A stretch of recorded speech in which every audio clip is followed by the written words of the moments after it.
So the world just hit over 8 billion people, and by 2050s, it is anticipated that we're going to need at least over 570 million tons of meat. But for real talk, our planet is already on its last life. For example, 1 kilos of beef drops over 26 kilos of greenhouse gas, 15,000 liters of waters, and requires at least 25 kilos of feed. And for livestock farming alone, like cows and poultry, that's actually behind the 70% of the Amazon deforestations.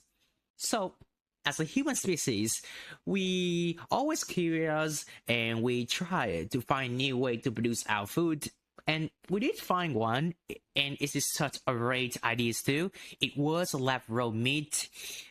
Just imagine, right? You can produce unlimited meat from just a single cell of mammalians. Now, it was such a great successful until the ethical problems put up, like fetal bovine serums, eukaryotic cells, or the vegetarian meat problems with a still debate. However, what if I tell you there's actually a perfect replacement, a perfect food source, a perfect alternatives, and it actually, way smaller than what you think it is? And it actually, the insects. I'm talking about cricket, grasshoppers, or mealworms. There are over 2,000 edible species around the world that have been consumed for many decades. They're high in proteins, way more sustainable, and way fewer ethical issues. For instance, right? Insect proteins, it gives a maximum of like 13 times less carbon dioxide than beef, 8 times less waters, 3 times less land, and only around 1.7 kilograms feed per proteins. Meanwhile, beef would need 25 kilograms. And let me introduce myself. I'm Felix, and growing up, I watched the world burn, heat up, the rain increase, the forest disappears, and I realized that if we don't fix or fit out new way to produce our food, the future won't look good for any of us. So that's why for this video, I'm telling you guys about a little bit review of lab-grown insect meat, why it is such a perfect replacement for lab-grown meat. It is faster to grow, easier to edit in terms of biologies, more ethical, and way more sustainable. Without further ado, let's take a look at the process diagram. As you can see, there are around 10 steps, each with its own detailed descriptions. Now, if you want me to carefully explain every single step here, well, I honestly can't. And this is the fact that the procedure is quite complex and complicated itself. On top of that, it really varies depending on the company, the purpose, and the type of the cells being used. So instead, I'm going to base my explanation on the most recent study that I found, and the link to this study will be included in the descriptions. Let's begin with step 1, the isolation of the embryonic cells.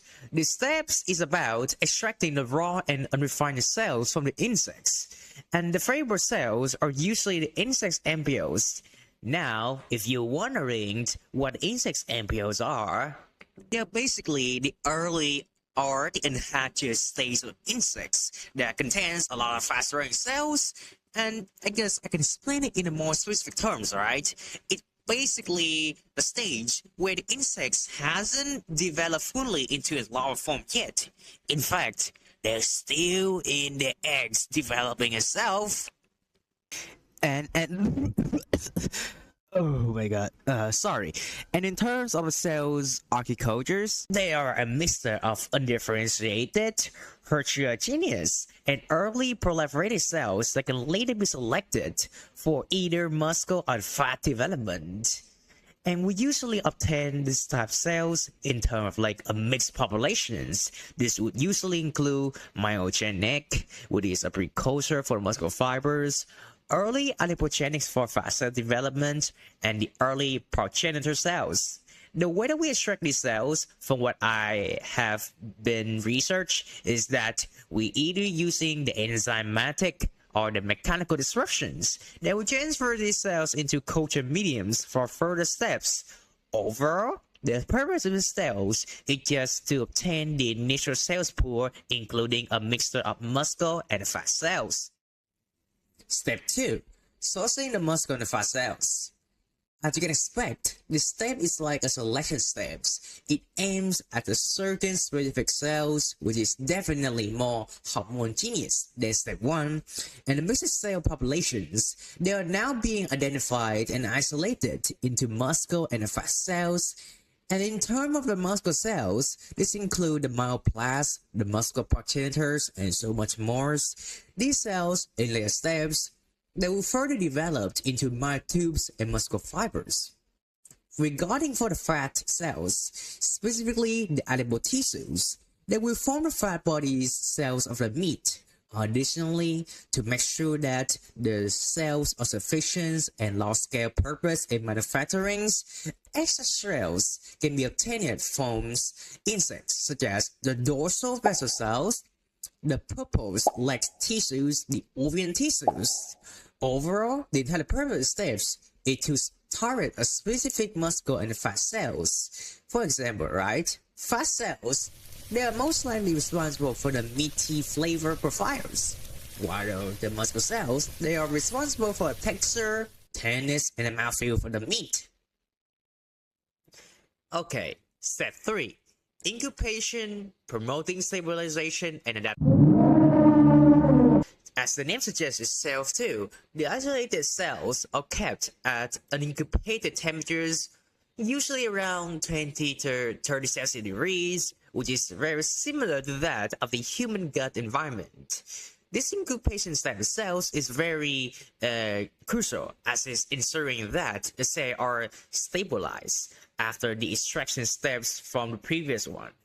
And nutrient mediums, they are introduced to allow the cells to adapt to the culture environment before undergoing the proliferations in the future steps. And, nutrient medium itself, they contains important nutrients for the insect cells to survive and grow, and they mainly contains some of their components I found were glucose. They are usually used for their carbon source, glutamine for a nutrient source, the amino acids, internal proteins, lipid, cholesterol as the precursors for the building blocks, the vitamins, the trace elements, the yeastolate, and especially colifor 1AA. Now, if you're wondering what exactly is colifor P188 is, they're basically a non-ionic surfactant that protects cells from their mechanical dams. For example, right, the sea damage during stress and expansion cultures in the bioreactors. You can understand it in terms of the insect cells as a substance that is optimized for the mammalian cells to be protected from sea stress in the bioreactors, and which it is a very necessities. Step 4. Supply the rich nutrient mediums. Okay, so this step will now provide even more nutrients and growth factors into the mediums, mainly for the proliferation purpose for the future steps, and nutrient medium components. It now contains some necessities such as the polyamine, for instance, spermins, spiramins, and persins. We also have methionine, nucleoses, including adenosine, erdine, inosines, and sodium ascorbate, basically vitamin C, and EPS. EPS. Does that sound familiar? And yes, it's a feed bovine serums. They contain rich antioxidants, rich nutrients, and even growth factors that allow cells to rapidly multiply. This is really crucial in terms of large-scale productions. However, the substance is extremely expensive, and the way we obtain them is, well, cruel. Now, there are many ways of obtaining ABS out there, but I'll just tell you their old way of how we used to do it. And we actually obtain the feed bovine serums from killing a pregnant cows. But luckily, there are now alternatives out there. It can be from the plants or even serum-free mediums, but obviously it is not as effective as by using the APS serums. But overall, usually serum-free mediums is good enough to stimulate the proliferations, therefore increasing the production of biomass before scaling up. Step 5. Adhering or adapting suspending cultures. Now, the steps, especially from our research, it can either be optional or just doing it in the background. But for the sake of this videos as a review, I think, and in my opinions, it a must have and a must do procedures. So, in order to scale the production of a lab-raised meat, the cells, they need to be cultivated in a desirable environment, and in this case, it is either adherent or suspending cultures. And the mechanisms behind the scaling up the production of this type of meat heavily based on these factors.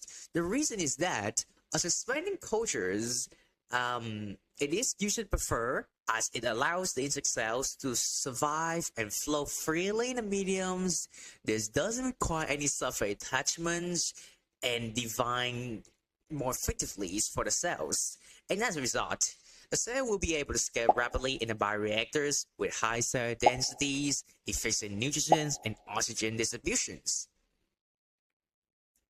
Next is step 6, the scaling up in larger vessels. This is where the main proliferation stage occurred. The insect cells, including both the muscle and the fat cells, they are tested in this suspension condition in sarcophagus and the bioreactors, which usually have like 1,000-liter capacities. And about the bioreactors, in general, they are like a stirred tank suspensions type. They have a basic agitated vessels.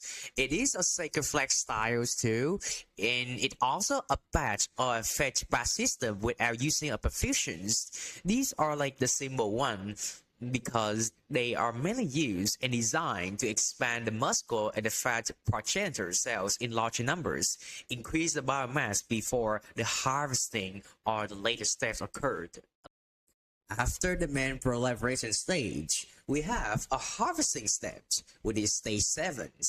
After a sufficient growth, the cells are collected from the bioreactors, and at this stage, the muscle progenitors, the fat cells, are the mixed populations. They're now ready for further tissue formations and ready to be applied and inserted in the scaffolds.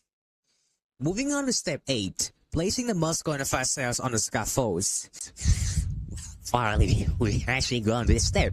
Okay, so here, the harvested muscle and fat cells, they're placed onto edible scaffolds. Yes, the scaffolds that you've been wondering for a long time is finally here.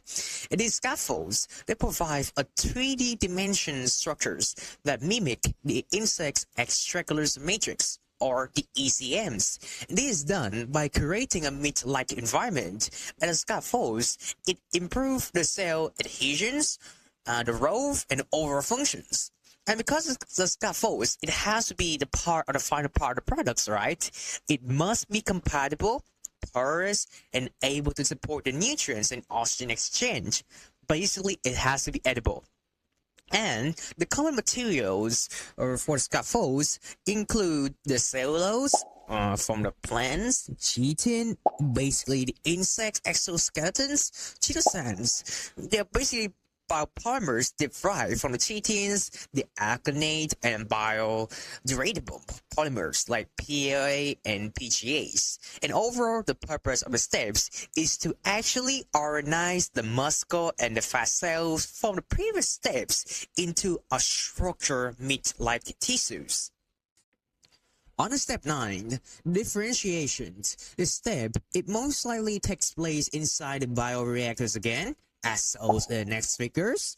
And at this point, the cells, they are guided into mature into real tissues. Specific cell factors are introduced here too. For example, we have TGF-betas and what do we call it again?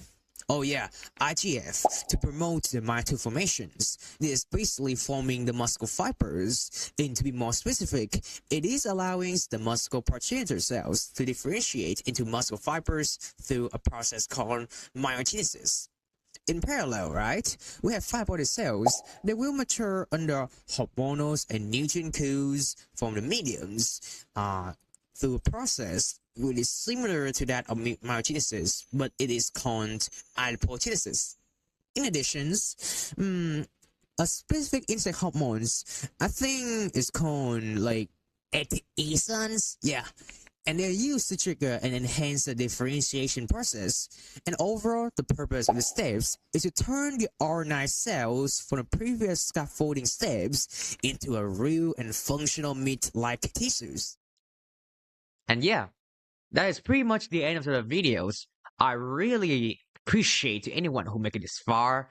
And before I end this, I just want to elaborate that why I didn't talk much about the steps where we convert the real meat tissues into like a meat-like products. Like for example, right? Some of the common meat-like alternative we have like pork, bacons, chicken drumsticks, ribs, and sauces. And well, the reason behind why I didn't like explain much about it is because, well, this video it is mainly about a review of the process of how to produce a lab-grown insect meat, and it is proposed as an alternative for the lab-grown meat itself. Therefore, if I have to discuss about the post-processing stage, like conversion that type meat into like a meat like structures, that would take a lot of times, and it should be in another videos. However, if you guys are still curious about how exactly it is meat will be turned into this type of meat-like tissue, very delicious, right? Then you guys can watch on YouTube's or read some documents. Google Library or Google Scholar is a really perfect place. Overall, thank you guys for watching this video.